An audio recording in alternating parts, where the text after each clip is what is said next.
Bismillahirrahmanirrahim. Assalamualaikum warahmatullahi wabarakatuh. Oke, jadi teman-teman, kali ini saya akan menjelaskan tentang keterbagian FPB dan KPK pada mata kuliah, yakni teori bilangan. Nah, yang pertama ada keterbagian. Jadi, keterbagian ini yang akan kita operasikan dalam keterbagian ini adalah bilangan-bilangan bulat.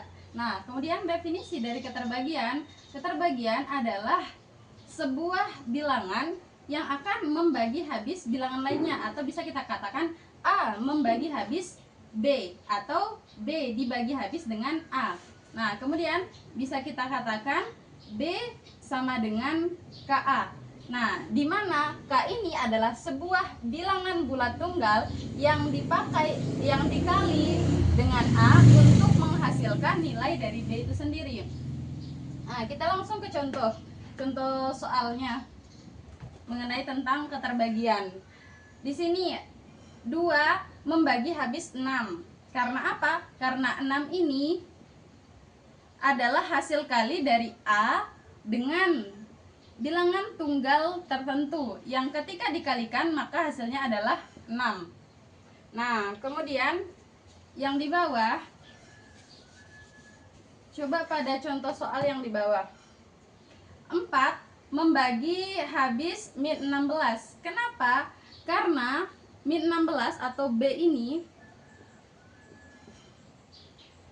dihasilkan dari perkalian A, yakni 4, dengan bilangan lainnya yang akan menghasilkan min 6. Nah, jadi ada nggak kira-kira angka yang ketika dikalikan dengan A ini atau dengan 4 ini akan menghasilkan 16? Berapa kira-kira? Berarti min 4.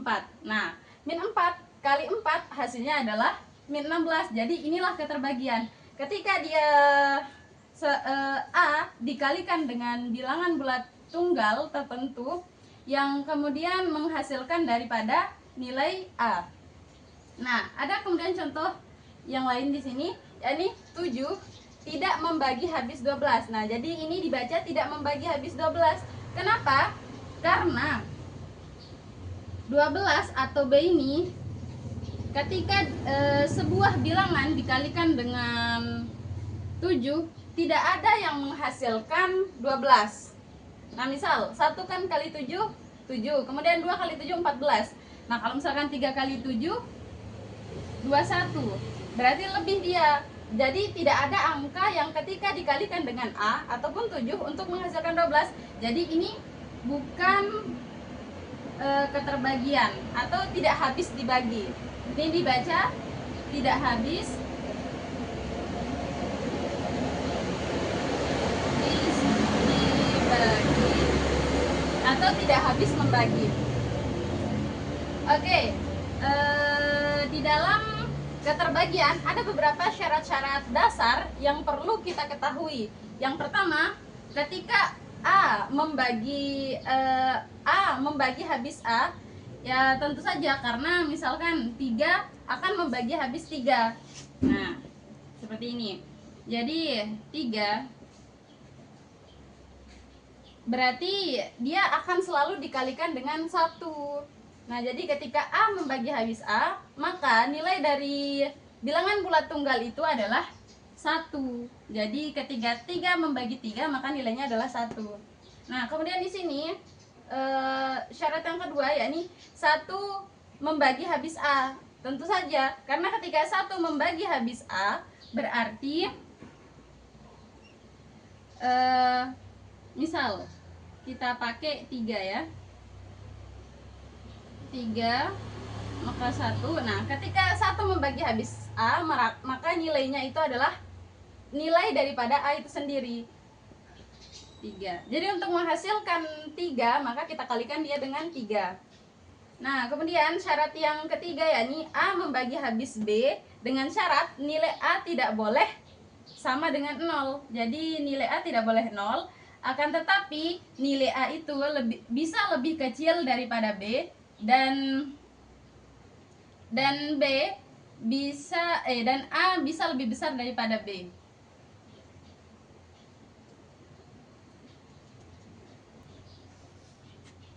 Oke, kita masuk pada teori keterbagian.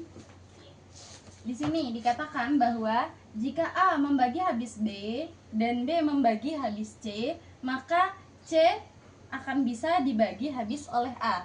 Nah, kemudian kita coba buktikan. Di sini ada A membagi habis B. Nah, maka sebagaimana definisi dari keterbagian itu bisa kita tuliskan seperti ini. B sama dengan KA, di mana K ini adalah bilangan bulat tunggal yang ketika dikalikan dengan A maka akan menghasilkan nilai B. Nah, kemudian ini persamaan pertama, kemudian ini ada persamaan kedua. Di sini pada persamaan kedua dikatakan B membagi habis C, maka bisa pula kita katakan C sama dengan MB. Nah, jadi K dengan M ini adalah sama-sama bilangan bulat tunggal yang akan dikalikan dengan B untuk menghasilkan nilai daripada kalau persamaan kedua pada nilai C, kemudian kalau persamaan pertama pada nilai B. Seperti itu. Nah, kemudian sekarang pertanyaannya, apakah A ini akan bisa membagi habis C atau C ini apakah bisa dibagi habis oleh A? Maka kita ambil persamaan keduanya dengan cara mensubstitusikan dari keduanya.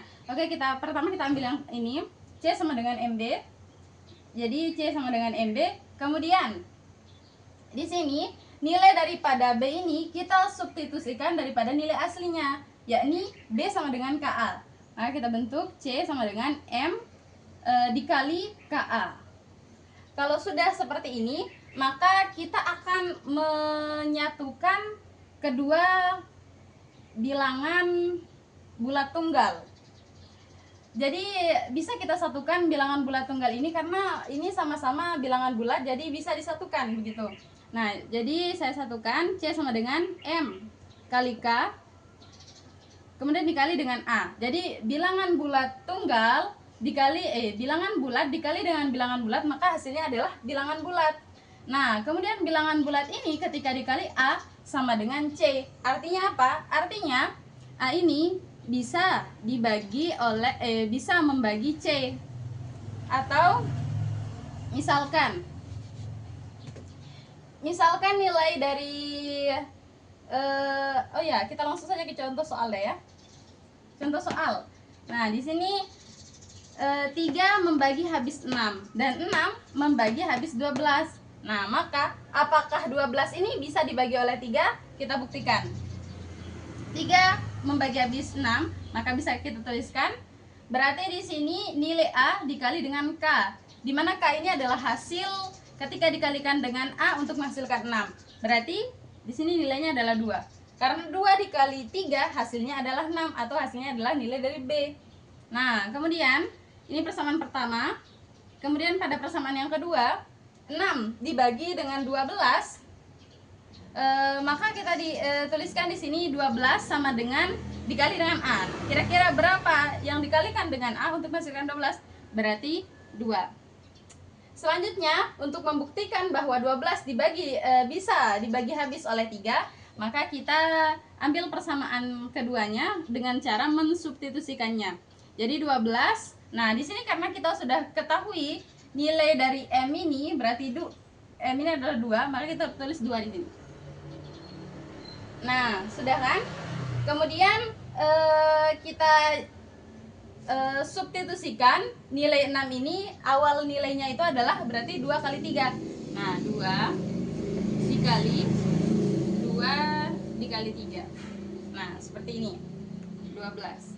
Nah, kemudian jadi saya mau mengalihkan ataupun mengkelompokkan 2 kali 2 terlebih dahulu. Karena ini kan sama-sama bilangan bulat, jadi bisa dikalikan mana saja. Sifat asosiatif ya. Nah, selanjutnya di sini 2 dikali 2 4. 4 dikali 3 hasilnya adalah 12. Berarti 3 ini bisa membagi habis 12 dan hasilnya adalah 4. Begitu.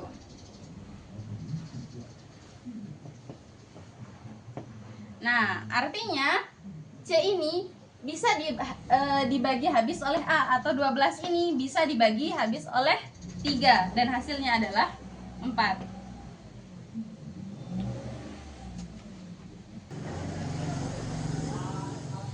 selanjutnya kita masuk pada FPB atau faktor persekutuan yang besar. Faktor persekutuan besar. Nah, jadi teman-teman, FPB ini adalah misal nih kita mencari FPB dari 30 dan 25. Nah, jadi angka 30 kira-kira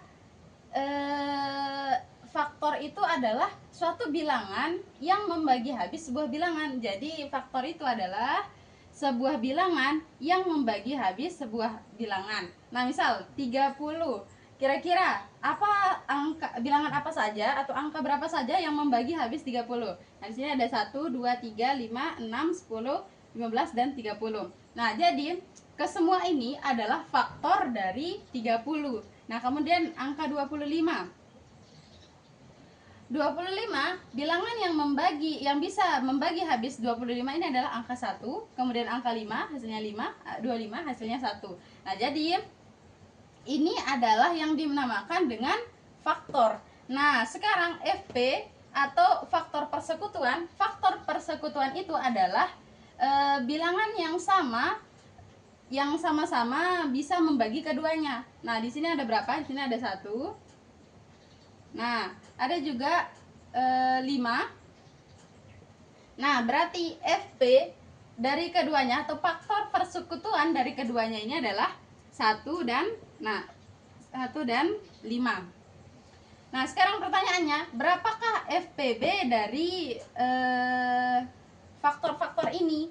Nah, FPB itu adalah faktor persekutuan yang sama dan terbesar. Nah, berarti antara 1 dan 5 mana yang terbesar? 5. Berarti 5 merupakan FPB dari 30 dan 25. Jadi itulah yang dimaksud dengan faktor persekutuan besar. Oke, kemudian di sini ada formula atau rumusannya yang bisa kita pergunakan untuk mengetahui FPB. Nah, FPB ini adalah sebuah bilangan apabila ada bilangan A dan bilangan B dan dia termasuk dalam himpunan bilangan bulat. Akan tapi minimal salah satu di antara keduanya ini bukan nilainya 0.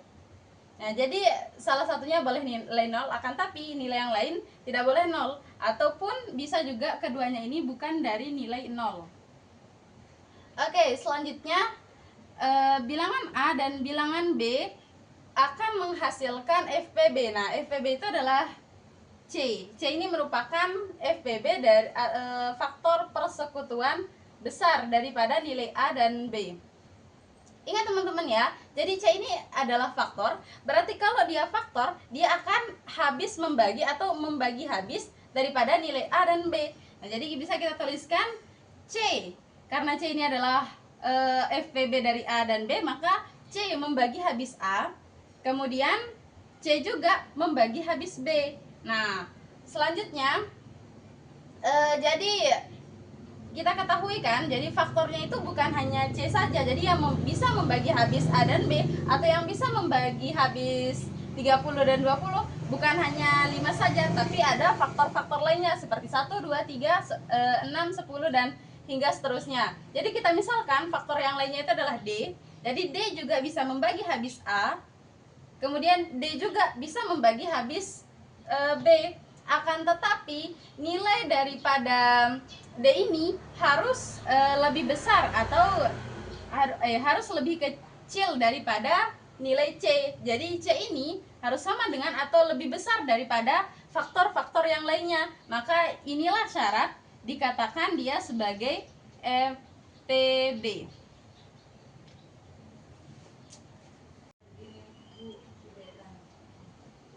Oke, kita masuk pada teorema FPB.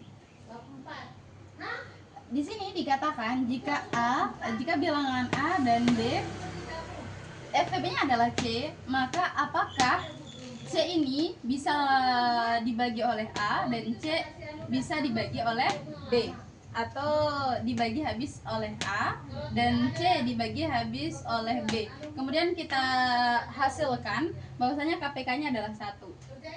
Nah, di sini pembuktiannya, apabila A membagi habis C, kemudian B membagi habis C, maka sama dengan D ini kita sama dengan atau lebih besar daripada 1. Kan yang menjadi tolak ukur kita adalah angka 1 ini. Oke, selanjutnya di sini kita masukkan pada definisi dari keterbagian. Berarti D membagi habis AC, A per C, kemudian D membagi habis B per C. Nah, selanjutnya pada definisi keterbagian, maka kita akan dapatkan bentuknya seperti ini. Berarti ABC adalah hasil dari D yang dikalikan dengan bilangan bulat lainnya, yakni M. Kita buat M di sini. Kemudian B dan C adalah hasil yang dikalikan dengan D dengan bilangan bulat tunggal lainnya. Nah, ini adalah bentuk dari definisi keterbagian. Jadi pada materi ini kita masukkan pada materi keterbagian atau kaitkan dengan materi keterbagian.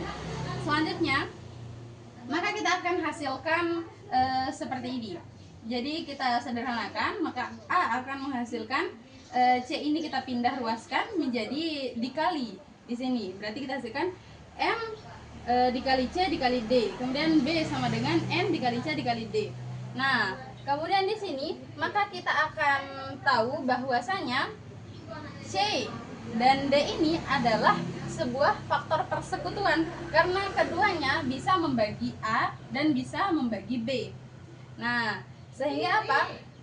Jadi pada kalimat sebelumnya dikatakan atau diasumsikan bahwa FPP dari A dan B adalah C, maka C dan D ini adalah bagian dari faktor persekutuan. Akan tetapi dia tentunya akan lebih kecil daripada C karena C ini merupakan faktor persekutuan terbesar daripada A dan B, sehingga C dan D ini, CD ini menjadi faktor yang lebih kecil atau faktor-faktor yang lebih kecil daripada C.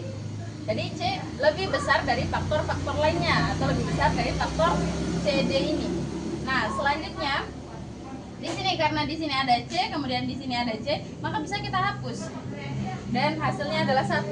Nah, sehingga D ini akan lebih kecil atau sama dengan 1. Akan tetapi di sini dikatakan bahwasanya D ini lebih besar dan sama dengan 1. Maka untuk menyamakan kedua ini, kesimpulannya adalah kita sama-samakan antara D dengan antara D yang di atas dengan nilai D yang di bawah, sehingga D ini adalah sama dengan 1.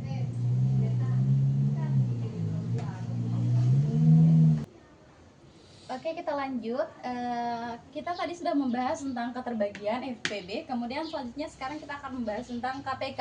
Nah, KPK itu adalah kelipatan persekutuan terkecil. Nah, jadi definisinya mengenai tentang KPK, ini adalah sebuah bilangan habis dibagi oleh sebuah bilangan. Oke, langsung saja. Misalkan antara 3 dengan 4. Jadi kita coba mencari KPK antara 3 dengan 4.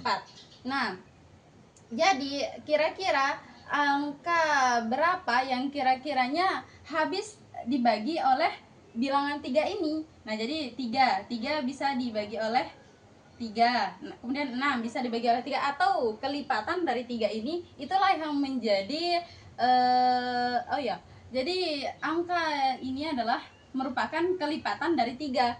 Nah, jadi karena kelipatan itu banyak sekali, sehingga di sini kita tuliskan hingga n. Jadi karena nanti akan ada angka-angka selanjutnya yang menjadi kelipatan daripada 3. Nah, selanjutnya 4. Kemudian kelipatan daripada 4, 1 kali 4, 2 kali 4, 3 kali 4, 4 kali 4 hingga seterusnya. Nah, akan tetapi karena ini adalah sebuah KPK, kelipatan persekutuan kecil, maka kita akan mengambil kelipatan yang paling kecil atau yang paling dekat dengan 4 ini. Persekutuan yang sama yang paling dekat dengan 4. Nah, kemudian di sini kira-kira ini 12, kemudian ini 12. Selanjutnya di sini ada 24. Nah, 24. Jadi ada 2 lah ya. Kita perkirakan kelipatan persekutuan atau kelipatan yang sama-sama bisa dibagi oleh 4 dan bisa dibagi oleh 3. yakni 12 dan 24. Nah, jadi karena ini adalah persekutuan yang kita akan cari adalah KPK atau persekutuan terkecil, maka kita akan mengambil 12 ini. Karena dari kedua persekutuan ini 12 adalah kelipatan yang paling kecil untuk bisa habis dibagi oleh 4 dan 3. Nah, sehingga kesimpulannya bahwa ada bilangan A dan bilangan B yang termasuk daripada bilangan bulat, dan salah satu dari A dan B ini tidak boleh 0 atau kedua-duanya ini tidak boleh 0. Nah, selanjutnya di sini ada A dan B sama dengan C. Nah, C ini merupakan kita istilahkan sebagai KPK lah ya, daripada bilangan A dan bilangan B. Nah, sehingga kita bisa bentuk ketentuannya bahwa C ini, karena ini adalah sebuah kelipatan, maka C ini habis dibagi oleh sebuah bilangan. Berarti C habis dibagi oleh A dan C habis dibagi oleh B. Kelipatannya tentu saja bukan hanya C saja, karena yang habis membagi A dan B ini, atau yang habis dibagi oleh A dan B ini bukan hanya bukan C saja atau bukan 12 saja. Tentunya 24 dan hingga seterusnya nanti pasti akan ada yang habis dibagi oleh A dan B. Nah, sehingga kita bisa simpulkan bilangan-bilangan lainnya dengan menggunakan D. Nah, kemudian syaratnya agar C ini menjadi KPK, maka C ini harus lebih kecil dari faktor-faktor yang lain atau lebih kecil daripada nilai D. Maka inilah menjadi syarat dikatakan C ini adalah sebuah KPK.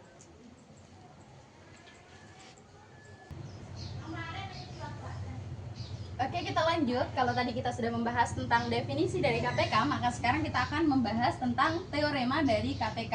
Nah, salah satu teorema dalam KPK mengatakan jika ada D yang merupakan suatu kelipatan persekutuan dari A dan B, maka tentunya D ini akan habis dibagi oleh A dan B. Nah, sekarang kita akan coba buktikan teorema ini menggunakan metode kontradiksi atau metode sanggahan, di mana di dalamnya nanti akan ada sanggahan yang akan menyalahkan atau tidak membenarkan daripada pembuktian yang akan kita lakukan. Oke, di sini ada A dan B.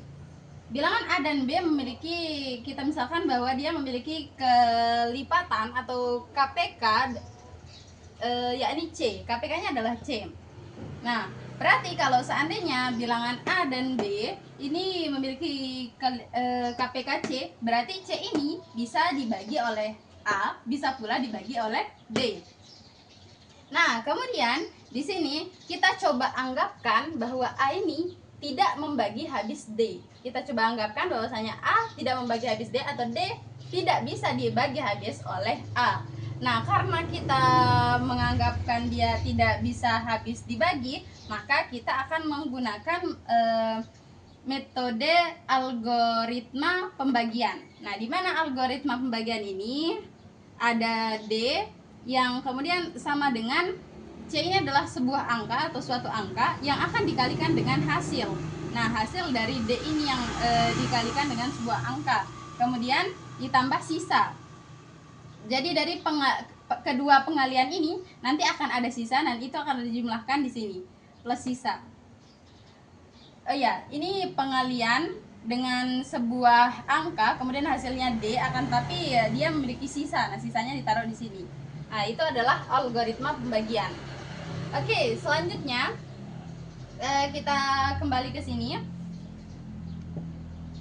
Nah, di sini C dibagi habis oleh A, kemudian di sini C dibagi habis oleh B. Nah, selanjutnya di sini kita tulis D dibagi habis oleh A. Kenapa bisa begitu? Karena kita ketahui bahwasanya D ini adalah suatu kelipatan persekutuan, berarti D ini akan membagi habis A dan B. Jadi D membagi habis A, D pula membagi habis B. Nah, selanjutnya di sini kita sudah buktikan bahwasanya C ini membagi habis A, D membagi habis A, kemudian D membagi habis B, kemudian C membagi habis B. Maka di sini selanjutnya S ini akan membagi habis A.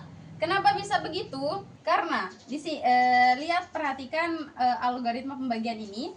Karena di sebelah kiri habis dibagi oleh A, kemudian di sebelah kanan habis pula dibagi oleh A, maka tentunya yang ini akan habis dibagi oleh S. Nah, kalau S habis dibagi oleh A, maka S pula akan habis dibagi oleh B. Nah, sehingga kita mendapatkan persamaan yang seperti ini.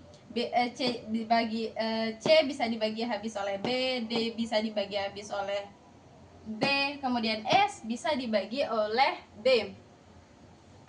Kita kembali pada algoritma pembagian. Nah, di sini sudah saya tuliskan. Kita ketahui bahwasanya S ini merupakan sisa.